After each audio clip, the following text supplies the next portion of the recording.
تو یہ سارا یہ معاملات ہیں، لیکن فلسطین کی اسٹیٹ کو آپ دیکھیں نا 150 ممالک نے تسلیم کر لیا ہے، تو اس کا مطلب یہ ہے کہ وہ اس اسٹیٹ کو بالکل جائز سمجھتے ہیں، اور جو آکوپیشن ہے اس کے خلاف ایک لحاظ سے اعلان ہے۔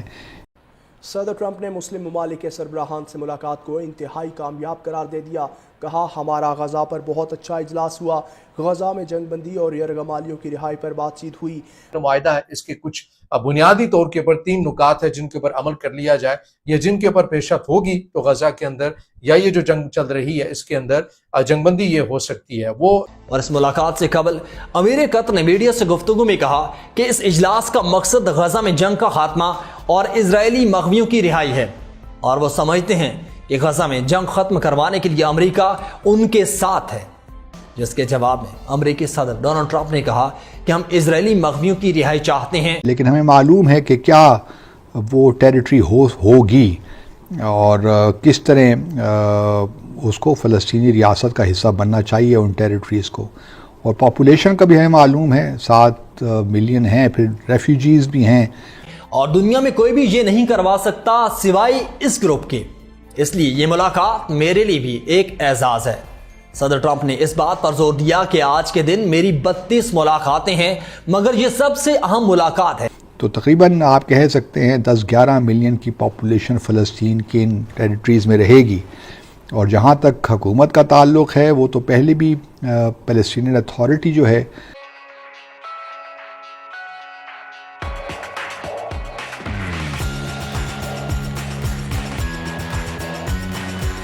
وہ وہاں پہ رام اللہ میں یا ویسٹ بینک میں تو ہے، لیکن چونکہ اب اس کے بارے میں بھی اسرائیل جو ہے طرح طرح کی باتیں کر رہا ہے، تو اس کا بھی جو ہے مستقبل کوئی خطرے میں ہی لگتا ہے۔ لیکن یہ ایک حق خود ارادیت کی تحریک کہہ لیں یا آکوپیشن کے خلاف تحریک کہہ لیں، جو بھی ہے، فلسطین کی ریاست تو موجود ہے۔ لوگوں کے کم از کم جو جتنے بھی سلوشنز آئے ہیں ان کو ہی اگر آپ دیکھیے تو اس سے یہی معلوم ہوتا ہے کہ ہمیں معلوم ہے کہ فلسطین کی مستقبل کی جو حکومت ریاست ہوگی اس کی کون سی کیا ٹیریٹری ہوگی، ویل ڈیفائنڈ تو ہو ہی جائے گی، لیکن ہمیں معلوم ہے کہ کون سی ٹیریٹری فلسطینی ریاست میں ہونی چاہیے۔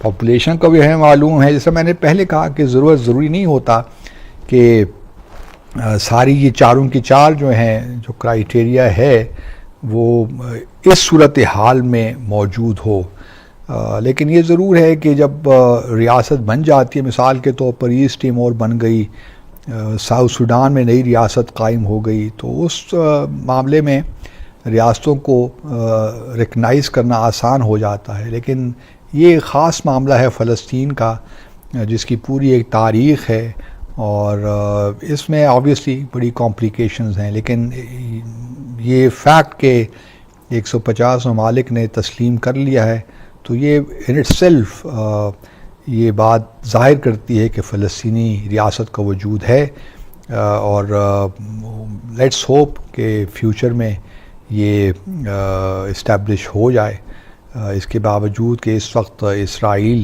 تو لگتا نہیں ہے کہ وہ اس موڈ میں نہیں لگتا کہ وہ اس کو ہونے دے گا، بٹ فلسطین کے لوگ بھی ڈٹے ہوئے ہیں، یعنی ان کی کوئی زمین ہونی چاہیے، کوئی رقبہ ہونا چاہیے، اور پھر جو ہے فنکشننگ گورنمنٹ اسٹیٹ کے لیے یہ بھی ضروری ہے کہ جہاں اس کی کوئی آبادی ہو، کوئی زمین ہو، تو یہ بھی بڑا ضروری ہے کہ وہاں پہ انارکی نہ ہو، کوئی فنکشننگ گورنمنٹ تو ہو، اور پھر یہ ہے کہ اس گورنمنٹ میں یا اس ریاست میں اتنی کیپیسٹی ہو کہ وہ دنیا بھر کے ساتھ اپنے تعلقات کو چلا سکے۔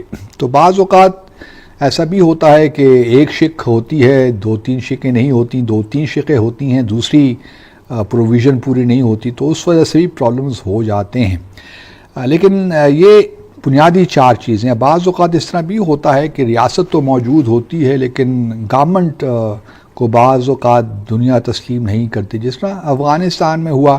افغانستان کی ریاست کو تو سب تسلیم کرتے ہیں لیکن گورنمنٹ کو تسلیم نہیں کرتے۔ گورنمنٹ کی بھی بنیادی طور پہ جو ہے کہ لوگوں کو ایکسیپٹیبل ہو، اس کا جو کنٹرول ہو پورے اپنی ٹیریٹری پہ ہو، اور تو اس قسم کی چیزیں ہیں اور وہ لیجیٹیمیٹ طریقے سے آئی ہو تو یہ قانون بھی ہے. اب یہ مونٹیویڈیو جو کنونشن ہے یہ امپورٹنٹ اس لیے ہے کہ اس سے ہی انٹرنیشنل لاء ڈیولپ ہوا. اور آج کل جو ہے کچھ لوگوں کا میں دیکھ رہا تھا ویسٹرن میڈیا میں تو یہ بحث بھی ہو رہی تھی کہ بھئی فلسطین جو ہے اسٹیٹ تو ابھی ہے نہیں تو اس کو کیسے تسلیم کیا جا سکتا ہے, کیونکہ نہ تو دیکھیے نا پاپولیشن تو چلیے ہے لیکن ویل ڈیفائنڈ ٹیریٹری نہیں ہے, اور اس کے علاوہ گورنمنٹ بھی کوئی افیکٹو نہیں ہے, اور پھر دنیا کے ساتھ تعلقات بھی بس پرفنکٹری سے ہی ہیں, کوئی ایسے تعلقات بھی نہیں ہیں کہ اس کو باقاعدہ اسٹیٹ کا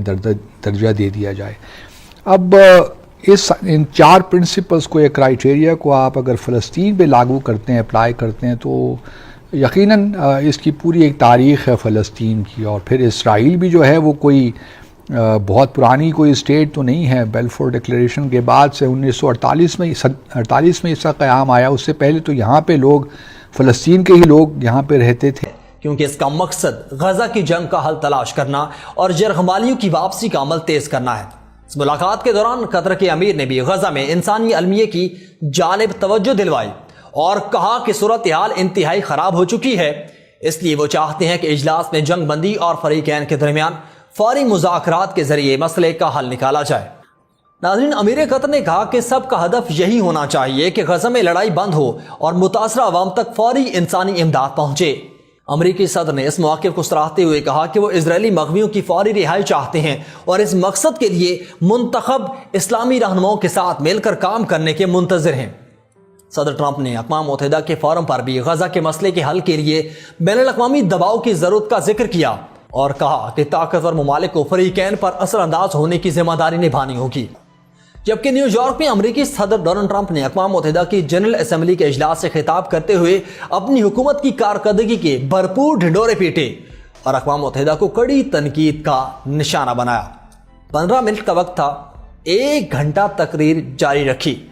جنرل اسمبلی کے اجلاس سے خطاب کرتے ہوئے صدر ٹرمپ نے اقوام متحدہ پر تنقید کرتے ہوئے کہا کہ سوچتا ہوں اقوام متحدہ کو بنانے کا مقصد کیا تھا. اقوام متحدہ میں اصلاحات کرنا چاہتا ہوں, یہ اقوام متحدہ کا کام تھا, مگر افسوس کہ مجھے یہ کرنا پڑا. UN نے جنگ رکوانے کے لیے کچھ نہیں کیا. انہوں نے کہا کہ کئی ممالک نے تو ان کے فون تک نہیں اٹھائے. جب جنگیں نہ رکوا سکے تو UN کا کیا فائدہ؟ کھوکھلے الفاظ جنگیں نہیں روکتے. دنیا میں لوگ یہ بھی کہہ رہے ہیں کہ ٹرمپ کو نوبل انعام دیا جانا چاہیے, لیکن مجھے ایوارڈ سے زیادہ انسانی زندگی بچانے میں دلچسپی ہے. ناظرین, امریکی صدر نے کہا کہ 1 سال قبل ہم دنیا کے لیے مذاق بن چکے تھے, لیکن آج سعودی عرب, قطر اور UAE امریکہ کے قریب آ گئے. انہوں نے مزید کہا کہ میری حکومت نے 7 جنگیں ختم کرائیں اور پاکستان, بھارت اور ایران کی مدد سے اسرائیل کی جنگ رکوا دی. میں نے جنگ رکوا کر لاکھوں جانیں بچائیں. میری اپروچ یہ تھی کہ ایران کو نیوکلیئر پاور نہیں بننے دیں گے, اور آج ایران کے تقریباً تمام ملٹری کمانڈرز ختم ہو چکے ہیں. امریکی صدر نے یہ بھی کہا کہ ہمارے بمبار نے ایرانی نیوکلیئر تنصیبات کو مٹا دیا. ہم نے وہ کیا جس کی لوگ سالوں سے خواہش کر رہے تھے. حماس نے امن کی تجاویز کو مسترد کیا. غزہ میں جنگ بندی ہونی چاہیے. فلسطین کو تسلیم کرنا حماس کے لیے زبردست انعام ہے. انہوں نے کہا کہ حماس سے کہتا ہوں اب یرغمالیوں کو رہا کرے, بس رہا کرو. ہمیں غزہ میں جنگ رکوانی ہے, ہمیں یرغمالیوں کو رہا کروانا ہے. ہمیں 2 اور 4 نہیں, تمام یرغمالیوں کی رہائی چاہیے. آپ کی کیا رائے ہے؟ کمنٹ کریں اور شیئر کریں. یدی آپ چینل پر نئے ہیں تو چینل کو سبسکرائب کریں. ویڈیو پسند آئے تو لائک, کمنٹ, شیئر کریں. جے ہند, وندے ماترم.